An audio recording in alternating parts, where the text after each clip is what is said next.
Entre Mentes, tu podcast de relatos y reflexiones, conociendo la psicología desde lo más profundo. El conocimiento nos ayuda a cambiar. Nosotros queremos brindar conocimiento que permita comprender lo más importante del ser humano: la mente, la emoción, el alma. Permítenos brindarte esta herramienta para que te conozcas y conozcas a los demás. Entre Mentes, tu podcast preferido. Ven, participa con nosotros. Interésate en cambiar, mejorar, y nosotros te ayudaremos a aprender ciertas cosas de la realidad para que puedas mejorar todo tu ambiente. Entre Mentes. Tenemos una cita todos los días miércoles a las 8 de la noche en mi canal de YouTube, José Luis Mocha. Te esperamos.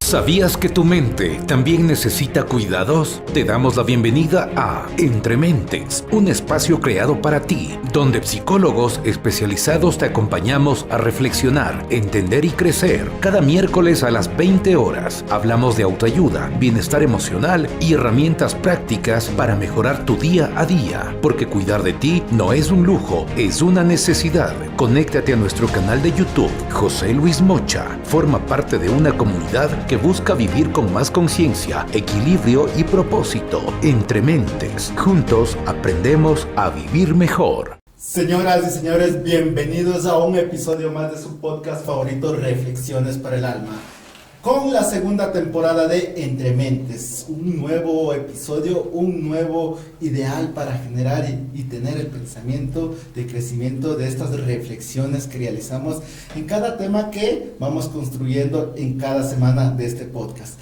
Qué gusto tenerte, Alfonso. Otro episodio, otro capítulo más en este podcast Entre Mentes. Buenas noches con todos. Pancho, Pepe, igual un gusto volverles a ver tan seguido, pero bueno, es bueno verles de nuevo. Está bien que podamos seguir trabajando en este podcast y seguir creando un poco más de información para la gente y que puedan reflexionar sobre lo que decimos. ¿Sí? Alfonso, como siempre, qué gusto tenerte aquí. Francisco, novedades, cómo nos encontramos, cómo estamos, cómo iniciamos este gran podcast. Un saludo cordial primeramente a cada uno de ustedes, a Pocho, a ti, Pepe, a las personas que nos ven, nos siguen. Para mí me emociona mucho, me parece súper chévere e interesante poder platicar, hablar de temas diversos y temas tan interesantes, y como solía decir un profesor muy estimado de la universidad, nosotros siempre debíamos procurar estar lo mejor posible. Decía, cuando te pregunten cómo estás, deberías decir súper, hiper, mega bien. Entonces, estoy así, estoy bien, espero que podamos estar mejor durante este diálogo. Y hay otro profesor famoso que también nos decía, viviendo por no ser soberbio, eso nunca deja. El día de hoy, en Entre Mentes, tenemos un análisis muy profundo acerca de la película El Joker de Joaquín. La película El Joker narra sobre las realidades de la salud mental en las personas. ¿Qué tan conscientes somos de esta realidad que viven muchas personas con sus enfermedades, con sus patologías dentro de la salud mental? Hay una frase que me gusta mucho dentro de lo que es la película que dice: muchas veces las personas no aceptamos o no entendemos la realidad de estas enfermedades mentales y queremos y obligamos a las personas que padecen cualquier trastorno mental que actúen como si no la tuvieran. Hay un trasfondo de esta realidad dentro de la visualización y proyección de la película El Joker. ¿Cómo actúa la sociedad con una persona que tiene una enfermedad mental? ¿Sería por ahí donde arrancamos la pregunta, o sería qué tipo de conducta deben tener estas personas ante la sociedad? Francisco. Primero, la película de Joker me parece una película muy adecuada para poder analizar varios contextos, ¿no es cierto? Tú hablabas de esto, de cómo la sociedad puede confrontar una enfermedad mental. A pesar de que nosotros ya hemos tenido, digamos que una pequeña acogida ante la sociedad, lo que es profesionales de la salud, todavía existen diversos tabús. todavía existen diversas creencias, ¿no? La frase famosa de la película que tú mencionas, esto de lo malo de la salud mental o de una enfermedad mental es que las personas piensan que deberías actuar como que no la tuvieras. ¿Qué es lo que suele pasar? Por ejemplo, un trastorno mental como la esquizofrenia, que tiene diversas sintomatologías, las famosas sintomatología positiva, la negativa, ¿sí? Donde, digamos, en ocasiones viene lo que es una anedonia, una incapacidad de sentir placer o de sentirse satisfecho. Y la sociedad le dice, pero ¿por qué no reaccionas?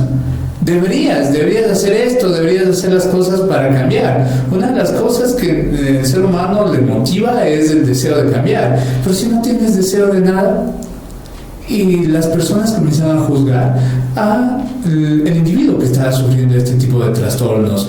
Tenemos igual los emocionales, los afectivos, que te van juzgando. Si estás con depresión, ¿qué te dicen? Pero ponte ganas, sal de eso. O te juzgan, ¿no? Te comienzan a ver mal. En la película vemos cómo es violentado varias veces el personaje principal al tener un trastorno, Arthur, en sí, al tener un trastorno neurológico, ni siquiera psicológico, sino un trastorno neurológico. ¿A qué me refiero con eso? La diferencia es que en el neurológico netamente está comprometido en diversas áreas cerebrales, donde la persona en sí no puede trabajar en eso, no puede hacer nada en eso, y es juzgado, es etiquetado, es tratado como una persona extraña, o hasta en un principio, cuando estaba en el bus, le ven como un peligro, como alguien amenazante en sí. Y claro está que en el personaje, en un principio, él era lo más, digamos que, sumiso posible, ¿no es cierto?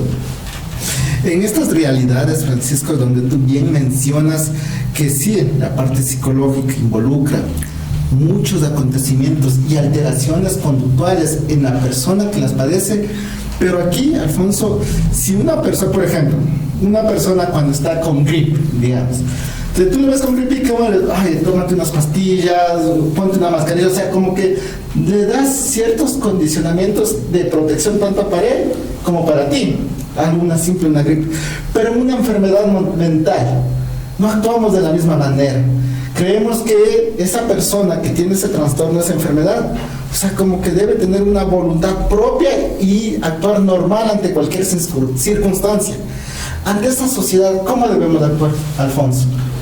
Hay algo importante que siempre en la psicología se pone de manifiesto, que es la empatía, ¿no?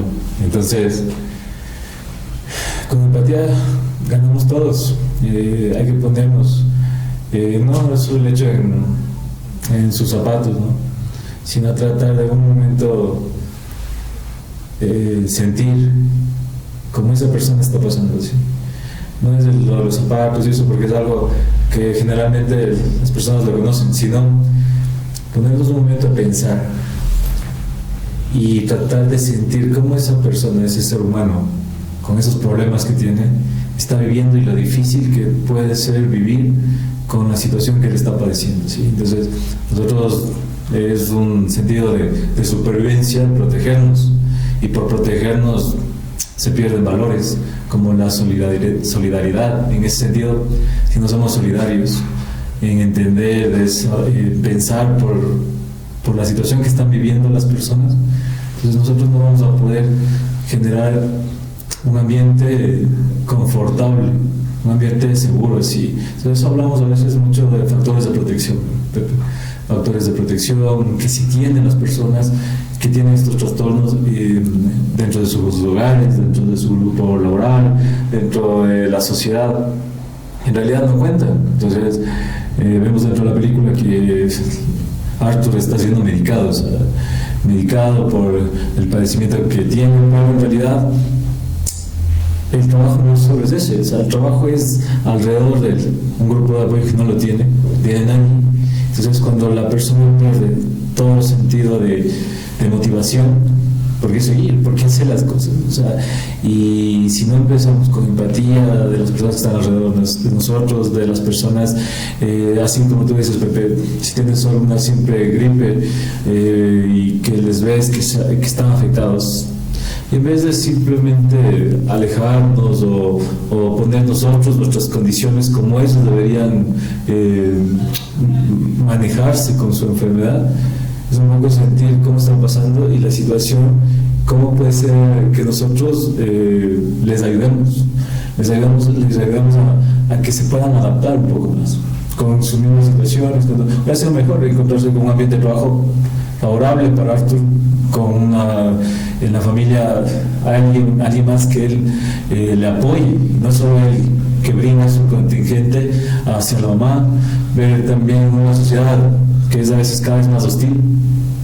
Él está en un bus, está en un transporte público y no hay una respuesta favorable de rechazo. Entonces, lamentablemente nosotros estamos orillando a las personas a que tomen decisiones quizás mucho más extremas, y ahí vienen las consecuencias, ya no solo para él, sino las consecuencias para la sociedad.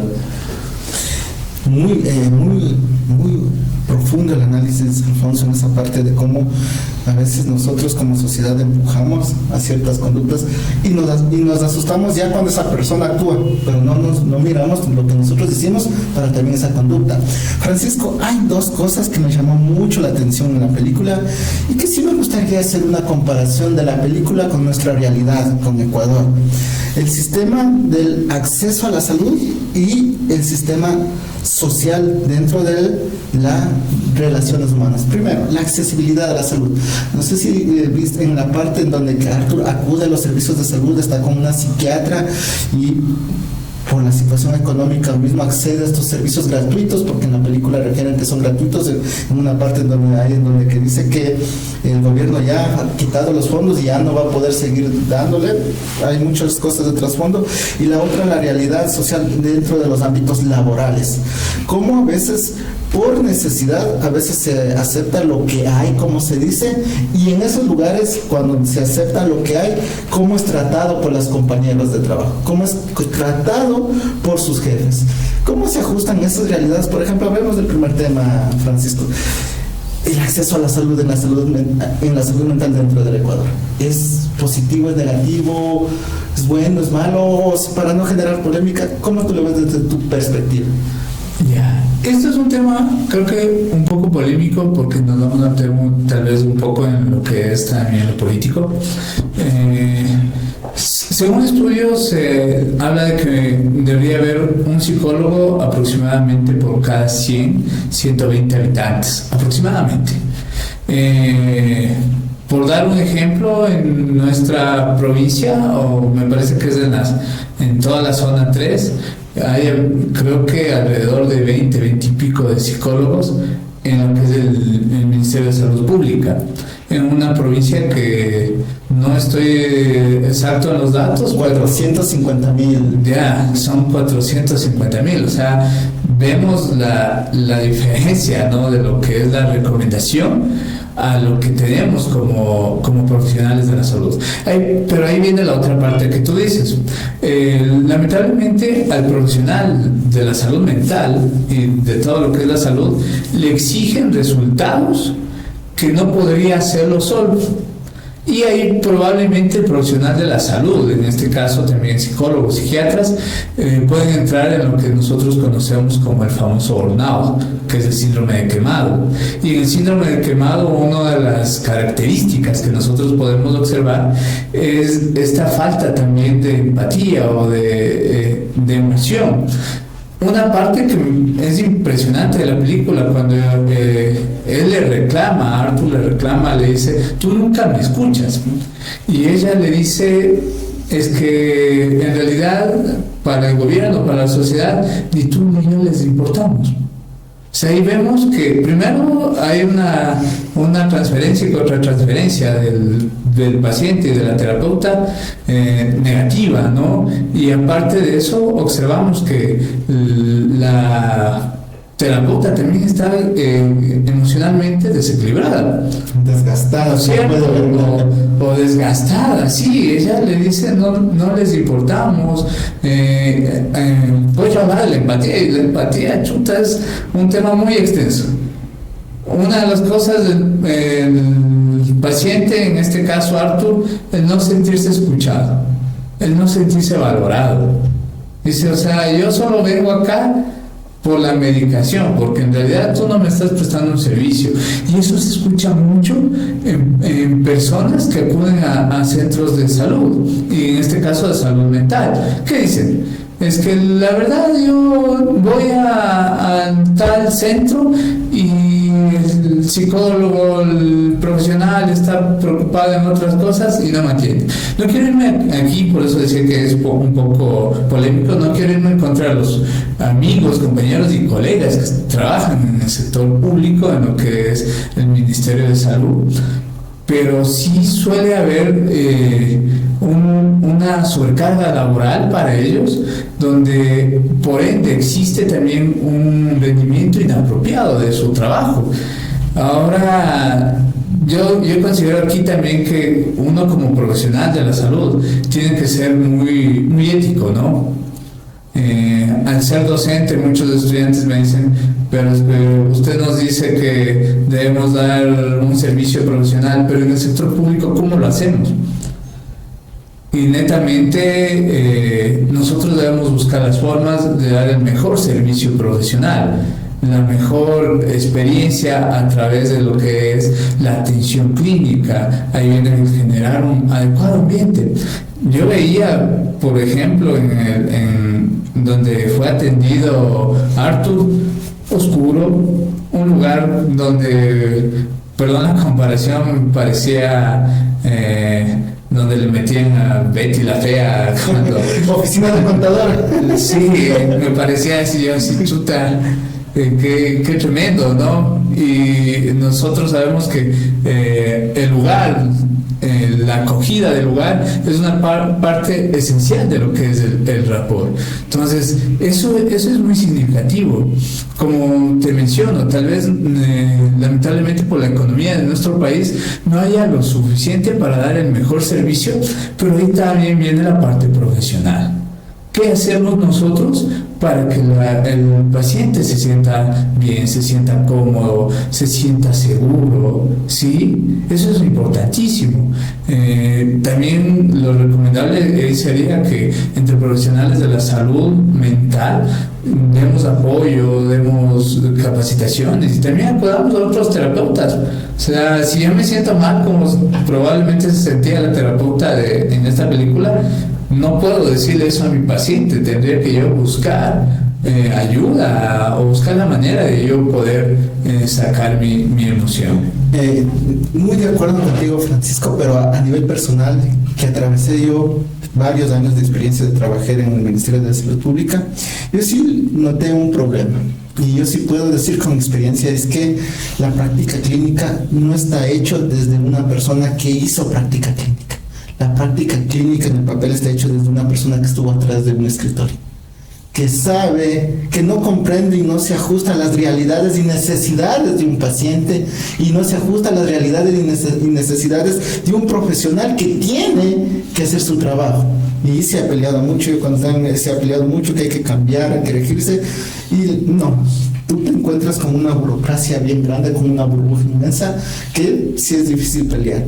Y en esta parte, sí, se necesita entender y comprender, pero sí, también existen varios profesionales que dentro de la práctica clínica y esta palabra, Alfonso, que se escucha muy a menudo, entran en esa zona de confort. O sea, tengo que cumplir mi redaca, tengo que cumplir subiendo los pacientes. A ver, tengo el día de hoy agendado, cuando estoy en consulta externa, tengo que atender los 8 pacientes. O sea, solo trato de cumplir el papel y no trato de cumplir la necesidad terapéutica de los pacientes. Entonces, estoy hablando con evidencia que me ha pasado y se ha dado muchos cursos. ¿Por qué? Porque lamentablemente, como te digo, la práctica clínica no está hecho desde la práctica clínica, sino desde atrás de un escritorio que no se ajusta a las realidades.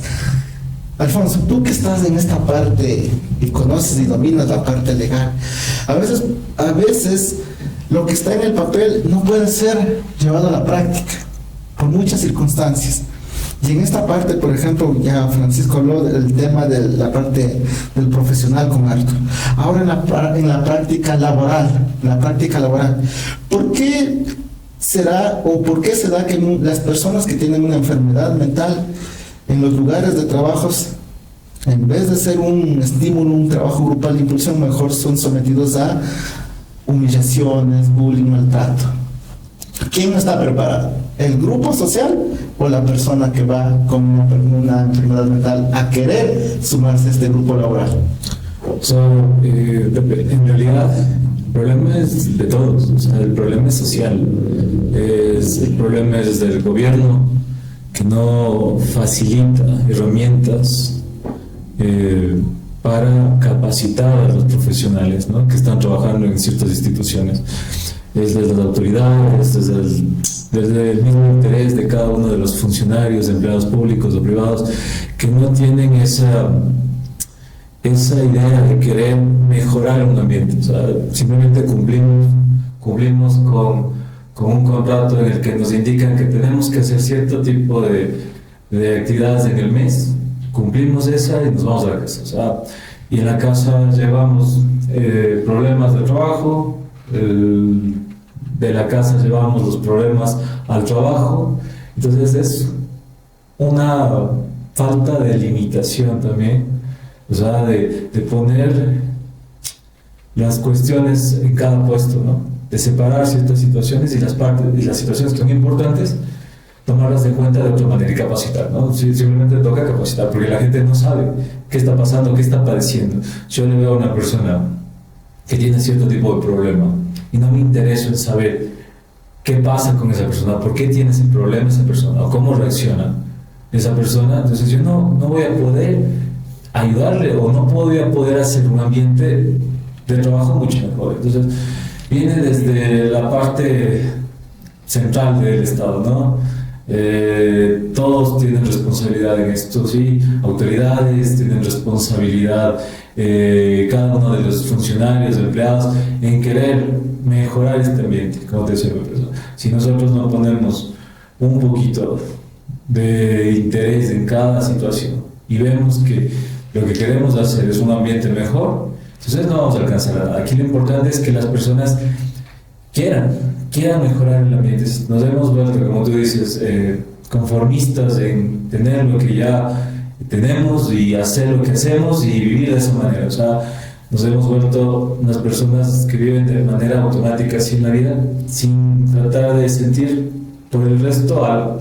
Ya vivimos con nuestros problemas, con nuestros sentimientos, con nuestras emociones tan desbordados, y que no podemos ni siquiera canalizarlos por un buen punto, destino, que al final no nos interesamos en nadie más. Entonces tenemos que cambiar todo, absolutamente todo, porque estamos hablando de familias disfuncionales, instituciones disfuncionales. Entonces este ambiente no va a ser nada diferente. O sea, tenemos que mejorar con capacitaciones, tenemos que mejorar con cursos, programas desde las escuelas, colegios, donde se enseñe absolutamente todo en este sentido de cómo reconocer o cómo saber que el de al lado mío, el que está delante mío, atrás mío, también importa lo que siente, importa lo que dice. Y si es que ahí comenzamos a tomar en cuenta qué pasa con ellos, podemos ir haciendo un cambio, ¿sí? Y podemos ir siquiera haciendo la parte que a nosotros nos corresponde, ¿sí? Ir brindando quizás, no sé, una palabra de aliento, ir brindando un tiempo para poder escucharles a ellos, decir qué pasa, qué sienten.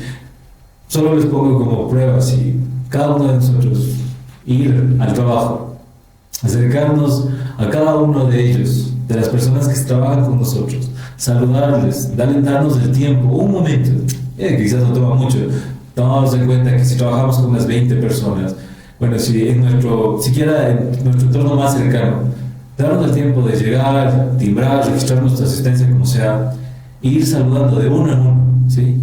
Dándole la mano, extendiendo la mano, ya hacemos algo. Estamos haciéndole sentir a las personas que existen, que son importantes y que a alguien más les interesa simplemente eso, un saludo. O sea, después de ese saludo quizás vendrá alguien que se abra un poco más contigo y diga, ¿sabes qué? ¿Cómo estás?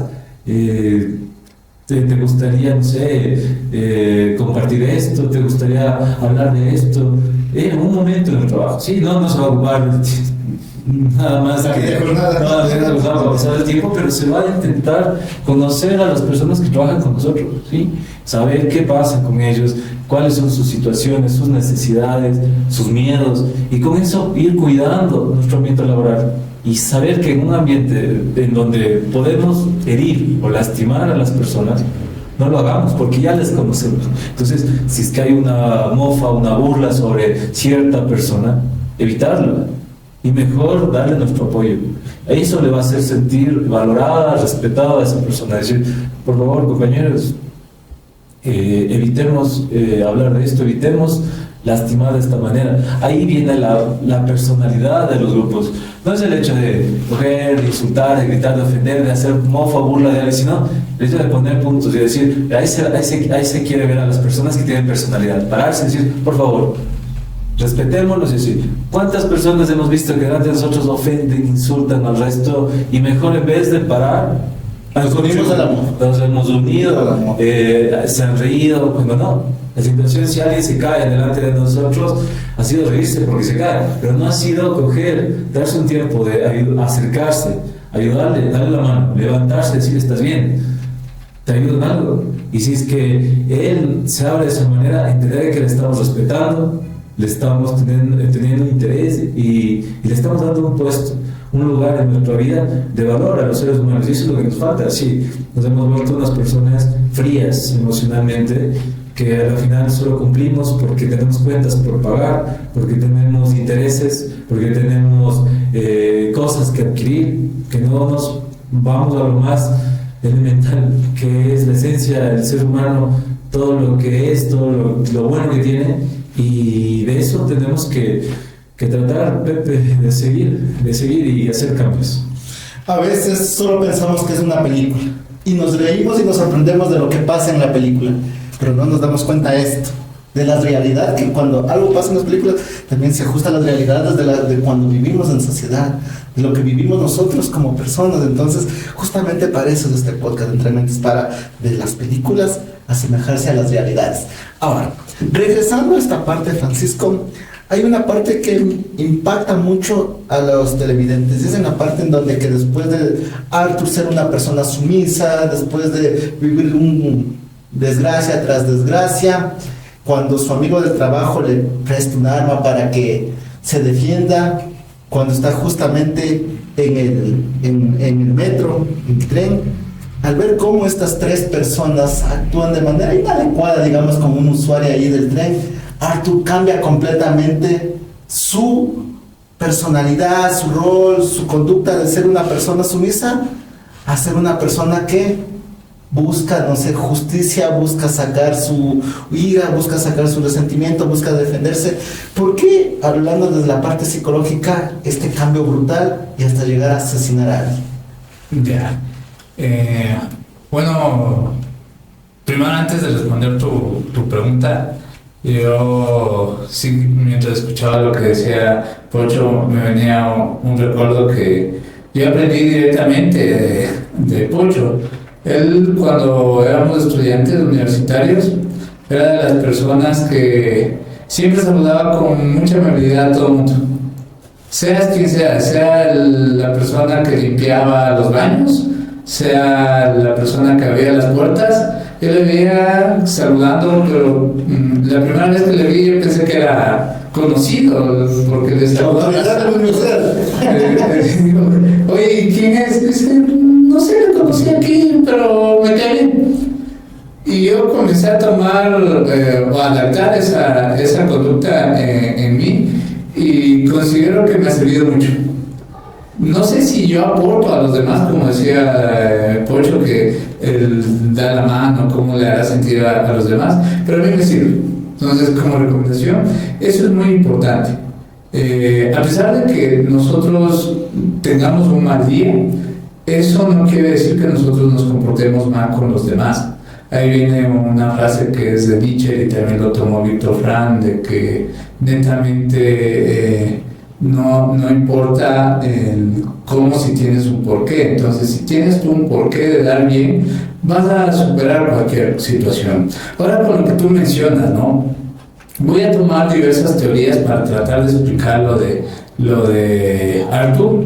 La primera, soy más centrado yo en la cognitiva conductual. Entonces, hablar un poco desde lo que son los acondicionamientos a través de los refuerzos.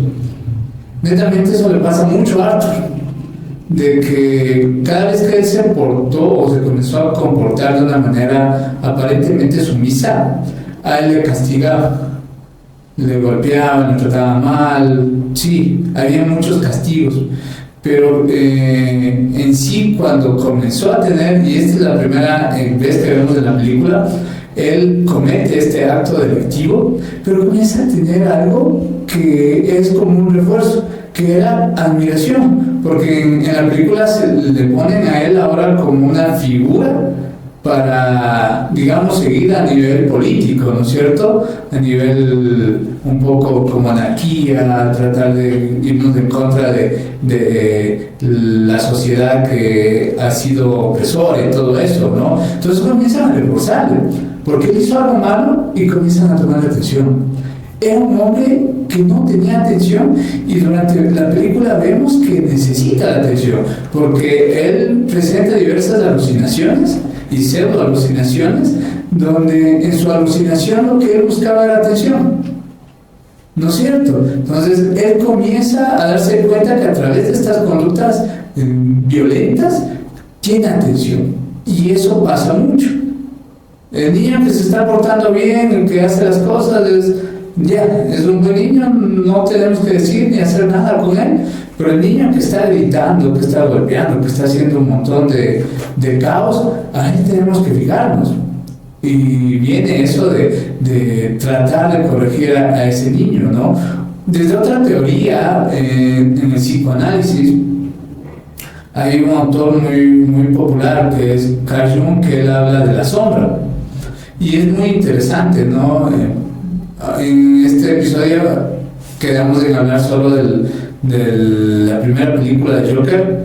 En la segunda parte justo le pintan un poco, ¿no? En la intro de la segunda le pintan parte, de que es la sombra la que le controla, y claro que estaban ahí poniendo lo que a idea como un trastorno disociativo de la personalidad. Pero ¿qué dice Jung? Dice que la sombra es la parte oscura de nosotros, la parte negra, la parte desechada, la que nosotros creemos que es mala. Freud lo llamaba como el famoso ello, ¿no? Donde, por ejemplo, yo en algún momento de ira tal vez deseé golpearte o golpear a una persona tan fuerte hasta hacer un daño irreversible. Pero yo conscientemente digo, yo no puedo desear eso, yo no puedo pensar eso. Eso tenía Arthur, muchas veces reprimido. Sí, porque su madre le instauró en su mente, o ella le decía, ¿no? Tú veniste a este mundo a ser feliz, a hacer reír a las otras personas. Entonces, él reprimía. Jung decía que debemos aceptar nuestra sombra para ahí poderla, digamos que trabajar o controlar. Pero si no la aceptamos, él seguía reprimiendo, guardando estos deseos inapropiados, estos deseos violentos, agresivos. Pero cuando sucedió, digamos, esta violencia hacia él, reaccionó, y pasa algo que es también importante, que él dice: yo pensé que después de haberle matado a esos 3 tipos, pensé que me iba a sentir mal, pero me sentí bien. Me sentí, digamos que emocionalmente agradable el haberles asesinado. Entonces también eso le puedes tomar como un refuerzo. Desde la teoría de Freud, del psicoanálisis, hablamos de lo que son los impulsos tánatos, que todo impulso puede generar un sentido de placer. Entonces a él le genera placer haberles quitado la vida a estos 3 hombres. ¿sí? Netamente, como les dije, desde la teoría psicoanalítica, ¿sí? Desde un aprendizaje también social, ese observó que la violencia puede resolver algunos conflictos, o aparentemente resolver. Vivió violencia desde su niñez, cuentan que fue maltratado por la pareja de su madre, ¿no es cierto?, que fue abusado por él. Entonces probablemente lo observó que existe una manera de salir de eso a través de la violencia. Sí, en esa parte de las teorías que nos mencionas, genera una explicación a lo que se visualiza en la película, genera una explicación y un entendimiento. A veces la mayoría de las personas solo cogemos y etiquetamos una palabra, es que está loco, ya se volvió loco, pero no conocemos la realidad, tanto psicológica, orgánica, que generan las conductas en las personas. Ahora, hablando de esta parte de cómo la conducta de Arthur cambió después de ese evento, aquí también nos da a entender muchas realidades de cómo la sociedad genera o empuja conductas hacia alguien hasta esperar algo, una reacción. Pero a veces pensamos que las reacciones siempre van a ser las que nos estamos acostumbrados, conductas, reacciones sumisas, quedarse en silencio, quedar impávido. Pero ¿qué pasa cuando esta persona se olvida o reprime estas conductas y saca a flote lo que posiblemente tenía guardado, esa impulsividad, y llega a cometer estos actos? Y solo ahí comenzamos a visualizar a la otra persona. Mientras se portaba, como se dice en comillas, como bien tú lo mencionabas, al niño que no hace nada, no le digas nada, pero solo al niño que hace algo, a él sí, llamarle la atención. Cuando solo comienza a tener estas actuaciones negativas, ahí la sociedad se da cuenta de que existe un Joker, de que existe un payaso. ¿Y qué pasa con esa persona? ¿Por qué, Alfonso? ¿Por qué siempre, o por qué tiene que pasar algo para que las demás personas sean escuchadas? O sea, Pepe, siempre debe existir una acción para que exista una reacción. Esa es parte de la física. Y como partículas que somos, moléculas, átomos que existen en el mundo, creados, las células que forman parte de nuestro organismo, que todo lleva a una consecuencia con una acción. Entonces, cada uno de los pasos que damos, cada una de las acciones que se dan, generarán una reacción, directa o indirectamente. Entonces, esas reacciones son las que van a desencadenar en todas estas situaciones, ¿no? Dependiendo de cómo será la acción que inicie. Entonces, si nosotros damos una acción de amor, una acción de cariño, una acción de dulzura, una acción positiva, la reacción lógicamente va a ser en ese sentido, ¿sí? Habrá casos en donde dice, bueno, yo actué de buena manera y aún así obtuve una reacción diferente. En eso, bueno, como decía Francisco, en esta situación de los saludos que te decía, ¿no?, que intentas algo, y lo más importante es ¿por qué haces tú eso?, ¿no? ¿Por qué haces eso? ¿Por qué tienes esa acción? Sí, es parte, ¿no?, de lo que uno espera y busques que el resto también se sienta bien, pero bueno, es a ti el que te debe hacer sentir bien. Es lo mismo, ¿no? Tú das cariño porque tienes cariño. O sea, todo lo que tú das es porque lo tienes así. Lógicamente, el que no lo tiene dará absolutamente nada, y de ese nada quizás será algo más negativo y algo perjudicial, en donde las reacciones sean totalmente en ese sentido. O sea, si cuidamos nuestra acción, difícilmente las reacciones van a ser malas o perjudiciales. Entonces necesitamos controlar nuestras acciones, necesitamos medirnos yendo de una vida consciente. O sea, lo malo de la sociedad es que vivimos de una forma sin darnos cuenta de que cada situación que nosotros hacemos, cómo le estamos afectando a los demás. A cada paso que damos afectamos algo, ¿sí? Si damos un paso, si hablamos con alguien, si ingresamos a un lugar, ya estamos generando una acción. Entonces, estas acciones que estamos generando dependerá de cómo nosotros hagamos para que las reacciones sean totalmente positivas y buenas y favorables. Entonces, si nosotros comenzamos a cuidar nuestras acciones, comenzamos a cuidar lo que hacemos, las reacciones van a cada vez ir mejorando, ¿sí? Entonces necesitamos eso, necesitar vivir con conciencia de cómo existimos, conciencia de lo que hacemos, para que las reacciones que vayan pasando vayan mejorando, ¿sí? No podemos dudar que hay en nosotros estas fuerzas, ¿no? Estas fuerzas que Pancho también hablaba, ¿no?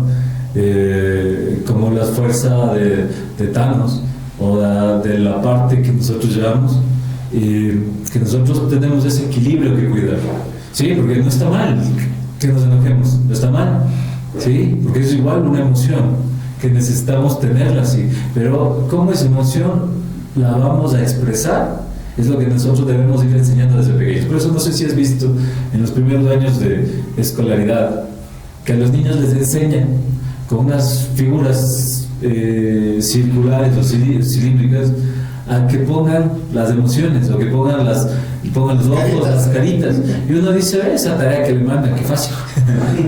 Ya la saco y esta ahora. Pero ¿qué intentamos hacer con eso? ¿Sí? Si intentamos que se reconozcan ellos, ¿sí? Sino que ahí viene el problema de la deficiencia en el principio de entender por qué se enseña a hacer cierta tarea. Está bien que hagan las tareas, que hagan los dibujitos, que vean si es que es una cara feliz, una cara enojada, una cara, no sé, triste, pero no, hay que impulsar a que el profesional, al pedagogo que está delante de ellos, les ayude a expresar, ¿sí? Les ayude a comunicarse. Que se sientan tristes, está bien, que se sientan enojados, está bien, que se sientan alegres, está bien, pero que lo repriman es lo malo. Entonces, si no logramos ayudarles a sacar, a explorar esas emociones, vamos a tener muchos jokers en la vida, vamos a tener muchos payasos que se ríen en la vida, pero en el fondo están muy tristes y quisieran sacar esa sombra y acabar con todos, ¿sí? Y aquí sí, en la vida real no hay Batman. Aquí no hay Batman que ayude a defender. Aquí solo va a haber Joker y nos vamos a enfrentar a eso. Entonces, sí sería bueno tomar ciertas cosas de lo que decimos para que existan esos cambios, ¿no? Existan esos cambios en la sociedad. O sea, alguien que logre reflexionar sobre eso y decir, sí, mañana lo hago de esta manera. Mañana me doy un momento para pensar por alguien más que no sea yo. Y que cada acción que yo haga, ¿cómo será esa reacción? Entonces, si el día siguiente no lo haces porque estás cansado, porque colapsaste de estrés, de trabajo, lo que sea, bueno, al día siguiente, al otro, inténtalo. Y así, lo importante aquí es no dejarse vencer y volvernos seres, aunque sea ilógico lo que pueda sonar esto, pero debemos ser seres conscientes a cada momento. Alfonso, justo lo que tú dices me hace acuerdo también de una frase que se repite mucho. A veces como seres humanos estamos acostumbrados a apuntar con el dedo, a juzgar de lo que pasa a nuestro alrededor, juzgar, burlarnos, asustarnos, pero también no somos capaces también de apuntarnos a nosotros con el dedo. Está pasando eso allá, pero ahora yo, ¿qué estoy haciendo para evitar eso? Está aconteciendo, está sucediendo muchos conflictos, pero yo también a veces soy el iniciante de un problema. Entonces yo también, ¿qué estoy haciendo para cambiar todo lo que está pasando en nuestra sociedad? También hay una frase que me llama mucho la atención. A veces nos gusta hacer, pero no nos gusta que nos hagan. También la reflexión. Me gusta que me hagan. Una reflexión también muy a veces también, que a veces estamos acostumbrados solo a generar burlas, pero a veces cuando nos encontramos con alguien que también actúa de la misma manera, ahí es cuando disfrutamos, no nos damos en cuenta que tiene que existir ese dinamismo.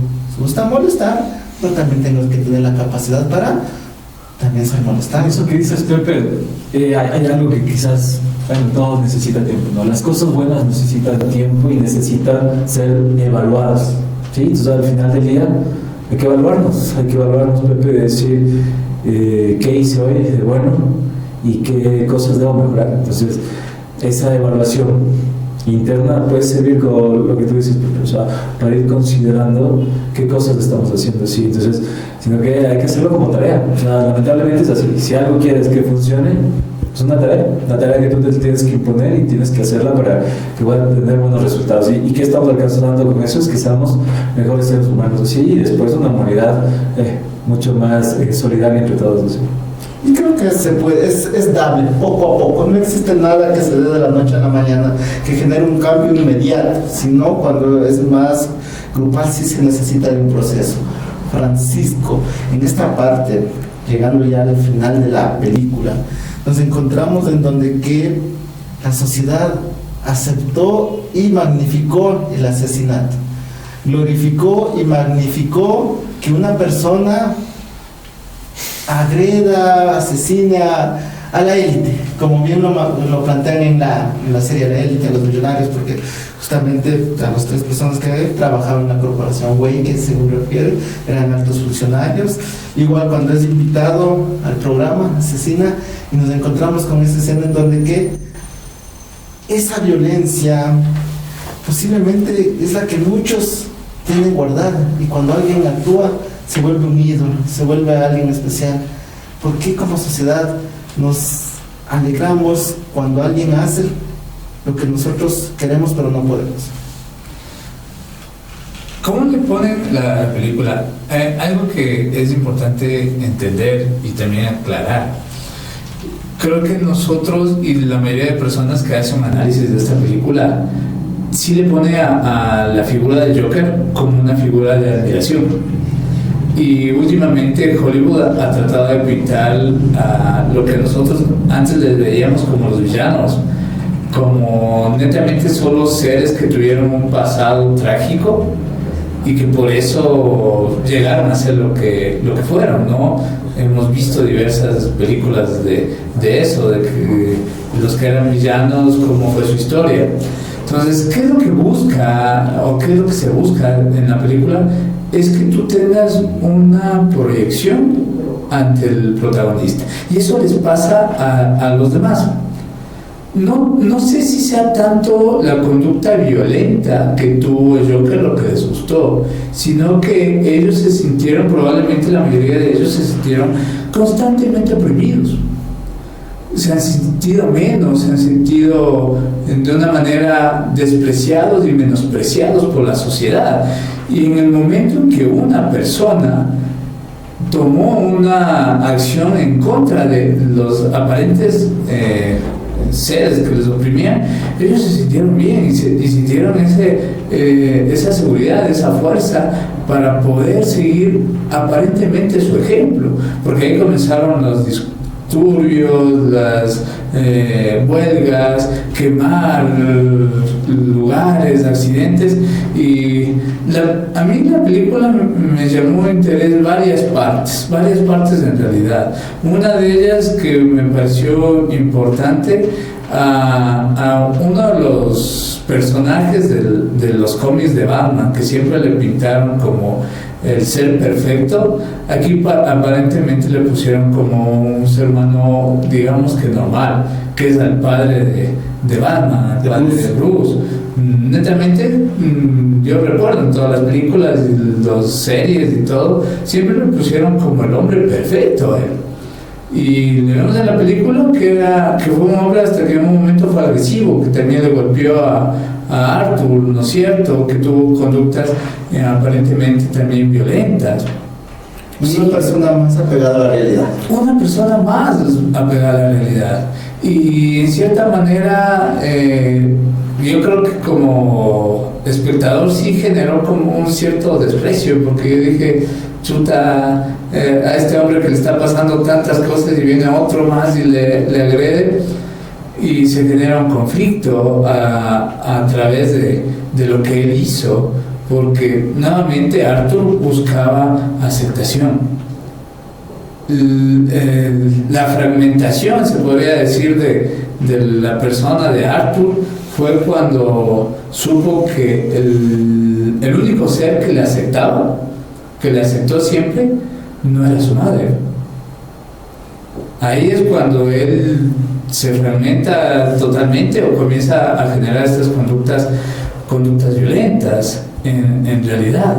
Entonces, la sociedad siempre busca un héroe que trate de reflejar sus emociones, lo que ha vivido, lo que ha sentido, y cómo él actuaría. Por eso yo también, metiéndome en un tema también que es polémico, que es lo religioso, suelo decir, muchas veces nosotros a nuestro Dios le pintamos como quisiéramos que nosotros fuera nuestro Dios a través de nuestra emoción. Y aquí también, Francisco, en esta parte viene que, y no sé si les ha pasado o han visualizado, es como cuando están en el aula de clases y al bullying, al que siempre pega bien a alguien, y le para el carro y como dice, bien, y era ahora. O sea, tenemos a veces esas tendencias, y aquí hay algo que me llama mucho la atención y me impactó mucho lo que mencionaste, Alfonso. O sea, tener esa capacidad también de saber actuar y tener esa resiliencia también de actuar cuando debemos actuar, responder cuando debemos responder, tener estas estrategias, estas herramientas de también sabernos autodefendernos, tener esa capacidad, esa resiliencia para actuar en diferentes momentos. Alfonso, ¿qué reflexionamos acerca del Joker? Ya llegándonos, apegándonos a la realidad de la interacción social ecuatoriana riobambeña. Pues nada más, yéndonos a una realidad, creo que mundial, ¿no?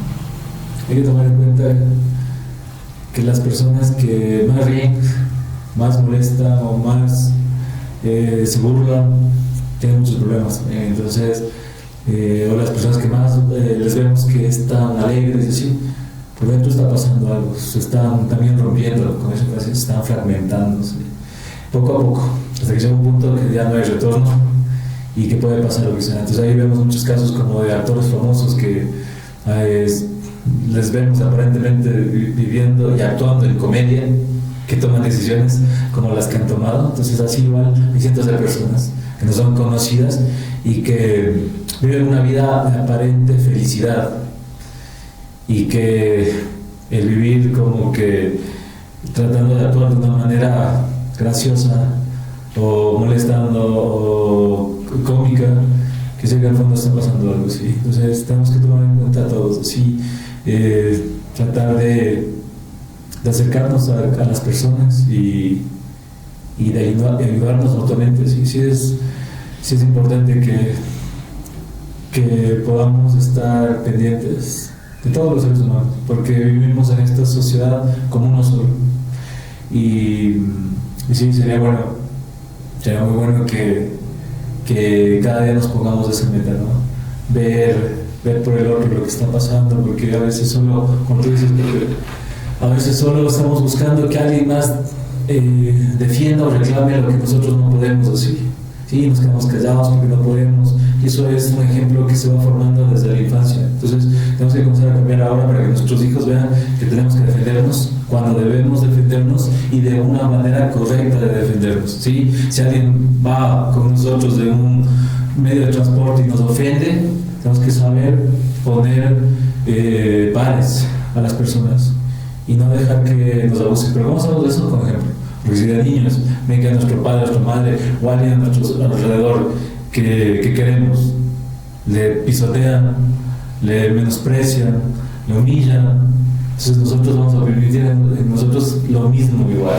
Vamos a pasar por la misma situación. Entonces tenemos que ir cambiando por el bien de las personas que vienen detrás de nosotros o vienen en estas generaciones, ¿no? Porque así nada más vamos a poder hacer el cambio así. Eso sería, Pepe. O sea, reflexionemos sobre estas situaciones y que puedan seguir viviendo de una forma, que repito, de manera consciente y existiendo en forma consciente. Eso. Educar con el ejemplo también es algo que va a impactar en los niños. Francisco, ¿qué recomendación damos a la sociedad directamente sobre las personas que tienen una salud mental? ¿Cómo actuamos con ellos? ¿O qué hacemos con ellos? Creo que la recomendación principal lo dio Pocho en un principio cuando habló de la empatía. Cuando nosotros podemos llegar a comprender a una persona, la persona va a comenzar a generar una seguridad.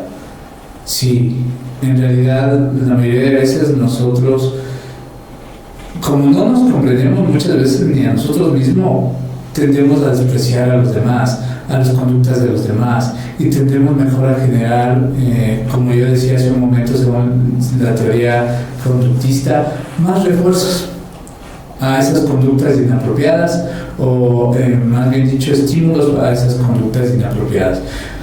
Cuando hablamos de empatía, no hablamos de justificar conductas, porque hay veces que se malentiende. Sí, bastante. Se dice, tenemos que ser empáticos y si esta persona tiene conductas inapropiadas, como violentas, agresivas, seamos empáticos. No, yo comprendo que te sientes mal, comprendo que tuviste un mal día, comprendo que tuviste una crianza inapropiada, comprendo eso. No justifico lo que estás haciendo. No justifico la violencia que estás generando. No me genera también alegría, porque ustedes hablaban de eso, ¿no?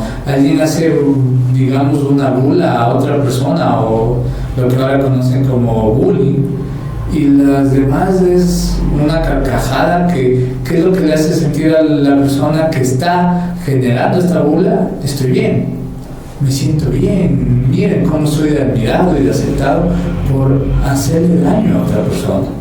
La risa es o las bromas es una capacidad que tenemos los seres humanos para poder nosotros sacar una de las emociones más adecuadas, que es la alegría. Sí, pero eso no es justificación para dañar a otros. Cuando nosotros dañamos a otros, también estamos dañados nosotros. Y ahí viene una cosa importantísima. Nosotros, cuando tenemos una persona enferma en lo que es la salud mental, todo el entorno tiene que encargarse de esa persona que esté estable o que darle las herramientas, o si no todo el entorno se va a enfermar. ¿Sí? Entonces esa es mi recomendación: ser empáticos, comprender a la otra persona, comprender su emoción, no desvalorizar. Escucho muchas veces eso de que antes de mi tiempo nos trataban así y nunca nos quejamos. Y vos por esto te estás quejando. Eso es una desvalorización de una emoción. Sí. Y porque en nuestro tiempo nos trataron peor, aparentemente. Por eso probablemente hay muchas personas muy mal y siguen generando eso menos que bien. Ese ciclo infinito de maltrato y odio. A veces como personas nos olvidamos que interactuamos con una sociedad emocional. Nos olvidamos que ante cualquier acción, palabra, vamos a tener no la reacción de una persona, sino una reacción emocional.